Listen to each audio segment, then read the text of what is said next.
नमस्कार। मैं doctor Santosh Meena, associate professor, department of history, government arts college Kota. आज के इस व्याख्यान में आप सभी का स्वागत है। आज हम प्राचीन भारत का इतिहास का एक प्रमुख टॉपिक अशोक पर चर्चा करेंगे।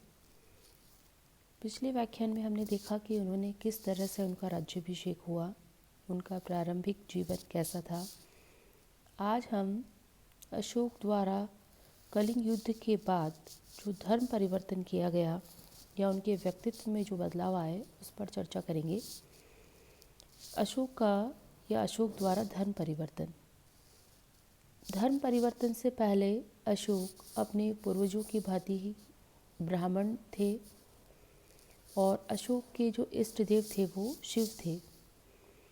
कलिंग युद्ध के बाद निग्रोध, जो कि अशोक के भाई सुशीम के पुत्र थे, उनके प्रवचन सुनकर अशोक ने बौद्ध धर्म अपनाया था।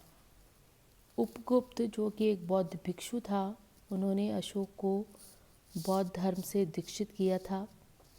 राज्याभिषेक के 10वें वर्ष वो बौद्ध गया की उन्होंने यात्रा भी की थी।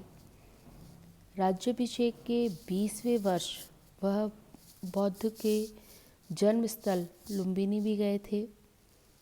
मस्की के लघु शिलालेख में उन्होंने अपने आप को बुद्ध शाक्य भी कहा है।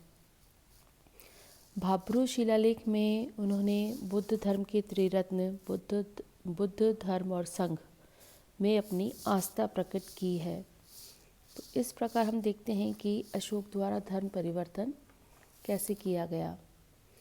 यहाँ विचारणीय विषय यह है कि क्या अशोक बौद्ध भिक्षु बन गया था या वह गृहस्थ बौद्ध उपासक ही था। ब्लूमर और कर नामक विद्वानों के अनुसार अशोक कुछ समय के लिए भिक्षु हो गए थे। सैनार्ट, भंडारकर, मुखर्जी आदि विद्वानों ने अशोक को उपासक बौद्ध ही माना, भिक्षु नहीं माना। जबकि डॉक्टर रोमिला थापर का कहना है कि अशोक आधी अधूरी मनस्थिति वाले व्यक्ति नहीं थे। यदि वह बौद्ध भिक्षु बनना चाहते तो राजपथ छोड़ देते और किसी बौद्ध संगति में शरणागत हो जाते। तो इस प्रकार हम देखते हैं कि अशोक ने पूरी मनस्थिति के साथ बौद्ध धर्म को अपनाया था और ग्रस्त रहते हुए ही अपनाया था। अब हम देखते हैं अशोक का धम्म। अशोक ने जो धर्म चलाया उसका क्या रूप था, क्या स्वरूप था, उसके बारे में हम चर्चा करेंगे। इसमें प्रथम देखते हैं धम्म का व्यवहारिक रूप। धम्म क्या था? उन्होंने दूसरे और 7वें स्तंभ लेख में अशोक ने धम्म की व्याख्या इस प्रकार की है कि धम्म है साधुता, बहुत से कल्याणकारी अच्छे कार्य करना, पाप रहित होना, मृदुता, दूसरों के प्रति व्यवहार में मधुरता, दान, दया और शुचिता। आगे कहा गया है प्राणियों का वध न करना, बड़ों की आज्ञा मानना, दानशीलता आदि। तो ये है धम्म के गुण जो उन्होंने बताए हैं कि धम्म क्या है। धम्म किन किन व्यवहार की किन चीज़ों को आप करेंगे तो आप धम्म को अपना सकते हैं या धम्म में क्या क्या चीज़ें होनी चाहिए। अब है धम्म की सर्वव्यापकता। अशोक के धम्म की भावना सर्वग्राही और सर्वव्यापी थी। इसके अंतर्गत मानव मात्र की ही नहीं बल्कि समस्त प्राणियों के कल्याण की भी कामना की गई थी। इसमें आप इसका उदाहरण देखेंगे कि पशुओं के लिए अस्पताल खोलने वाले संसार में ये पहले सम्राट थे जिन्होंने मनुष्य के साथ साथ पशुओं के लिए भी अस्पताल बनवाए। अब है कर्मकांड की निस्सारता। कर्मकांड और बाह्य आडंबरों को उन्होंने निरर्थक और सारहीन बताया। फिर अपन लेते हैं धर्म सहिष्णुता एवं सब धर्मों की सारवृद्धि, अपने संप्रदाय की प्रशंसा और दूसरों के संप्रदाय की निंदा अनुचित अवसरों पर नहीं की जानी चाहिए। यानी सब धर्मों के को समान सुनना चाहिए और सुनाना चाहिए, और सब धर्मों में मेल जोल ही शुभ है। ये इनकी सारवृद्धि थी। डॉक्टर रमाशंकर त्रिपाठी कहते हैं कि निसंदेह ये भाव सर्वथा उच्च है जो विक्षिप्त संसार को भी शांति प्रदान कर सकते हैं। फिर है धर्म एक व्यवहारिक सत्य। अशोक का धर्म एक सैद्धांतिक कल्पना या आदर्श मात्र नहीं था, वह एक व्यवहारिक सत्य था जिसे अशोक ने स्वयं अपने जीवन में क्रियान्वित करने का प्रयास किया और अपनी प्रजा को भी धम्म के व्यवहार में दीक्षित करने का प्रयास किया।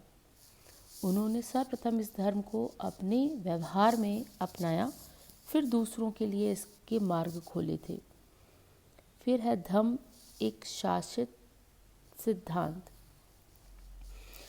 अशोक ने जीवन के हर क्षेत्र में धम्म या नैतिक संहिता को शास्त्रीय सिद्धांत और नियंत्रक शक्ति के रूप में प्रतिष्ठापित करने तथा राजनीति और सभी मानवीय क्रियाकलापों को आध्यात्मिक रूप देने का प्रयास किया।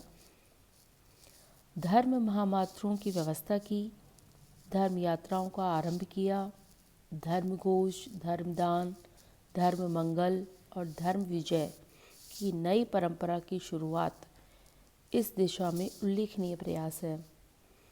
अशोक ने व्यक्तिगत आचार शास्त्र को शासकीय आचार शास्त्र में परिणत कर दिया था। डॉक्टर रोमिला थापर ने जो भारत का इतिहास है उसमें लिखा है कि अशोक की धम्म विजय की नीति की सफलता ने संदेह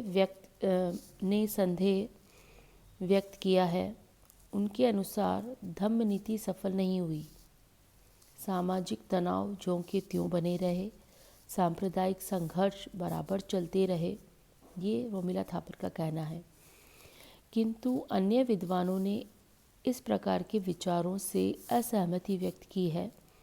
उनके अनुसार अशोक के काल में कथित सामाजिक तनाव या सांप्रदायिक संघर्ष के कोई सकारात्मक साक्ष्य उपलब्ध नहीं है।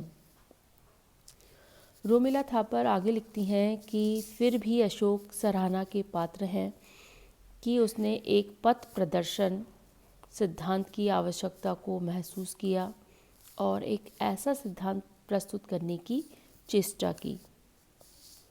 अब हम लेते हैं धम्म एक सामाजिक उत्तरदायित्व। डॉक्टर नीलकंठ शास्त्री के अनुसार अशोक का धम्म सामाजिक नीति शास्त्र की एक व्यवहारिक संहिता थी जो हम व्यवहार में उतार सकते हैं। फिर है धम्म का स्वरूप।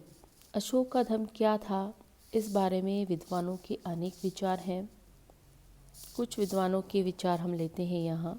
डॉक्टर स्मिथ बोलते हैं कि अशोक धम्म से जिन चीज़ों या जिन बातों को ग्रहण करता है वे या करते हैं वे निश्चित रूप से भारत के सब धर्मों में समान रूप से विद्यमान थी। कोई नई बात नहीं थी इसमें।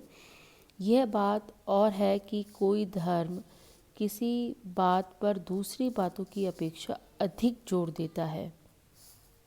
किसी धर्म में अहिंसा पर ज़्यादा जोर है तो किसी पे सत्य पर जोर है, तो इस प्रकार से अलग अलग है।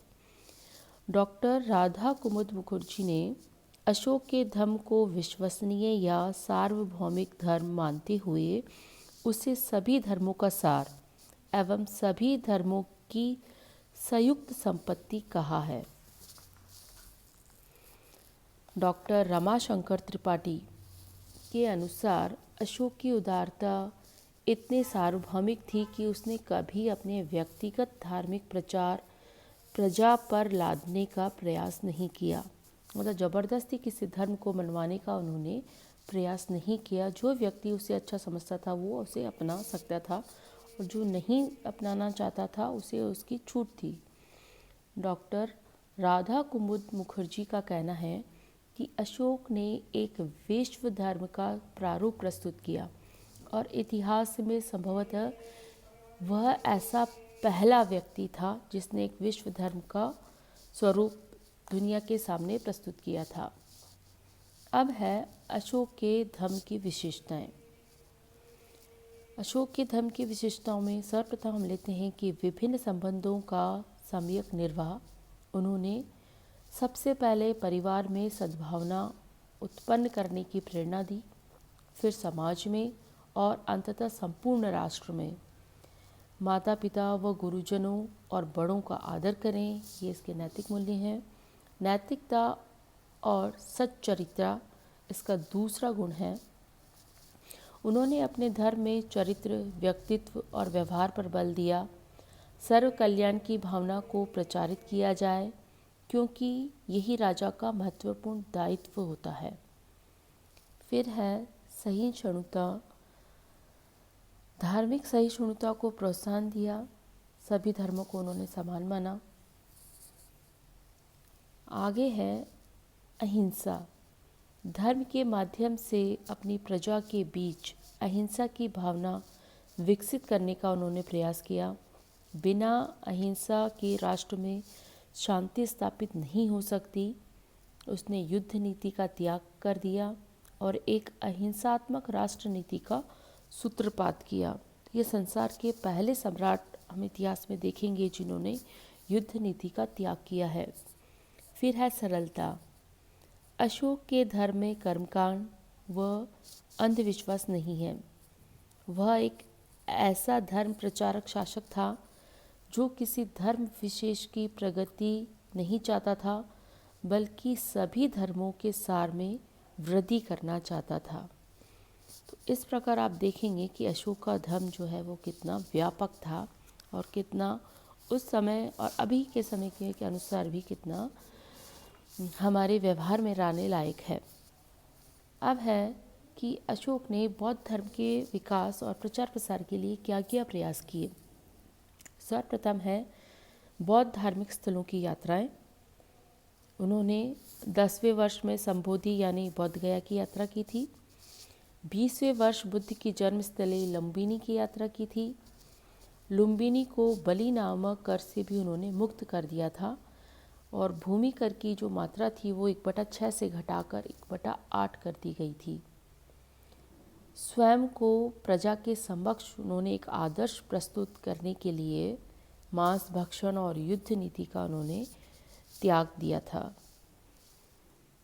फिर है बौद्ध साहित्य का प्रचार प्रसार किया था। आगे है संघ भेद को उन्मूलित करने का भी उन्होंने प्रयास किया। अशोक के पूर्व बौद्ध धर्म में मतभेद उत्पन्न हो गए थे और बौद्ध धर्म में अनेक संप्रदाय अस्तित्व में आ चुके थे। संघ भेद की बढ़ती प्रवृत्ति को देखकर उसे उन्मूलित करने के लिए उन्होंने सारनाथ, सांची और प्रयाग में स्तंभ लेखों में आवश्यक निर्देश भी दिए हैं। धर्म महामात्यों की नियुक्ति उन्होंने की है। एक नए अधिकारी होते थे ये, जिनका कार्य होता था संपूर्ण प्रजा को धर्म पालन की प्रेरणा देना, धार्मिक सहिष्णुता का विकास करना, निर्धन, वृद्धों और विकलांगों की सहायता करना। एक नया पद उन्होंने दिया था। फिर है बौद्ध स्मारकों का निर्माण। बौद्ध ग्रंथों के अनुसार अशोक ने हजारों स्तूपों एवं विहारों का निर्माण कराया। ऐसा कहा जाता है कि 84,000 स्तूपों का उन्होंने निर्माण करवाया था, विहारों का।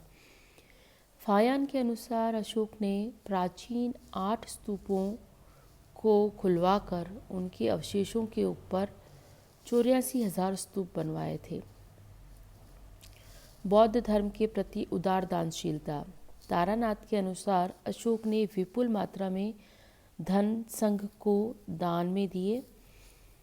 पाटलिपुत्र के स्तंभ लेख के अनुसार भी उसने प्रचुर धन दान में दिया था।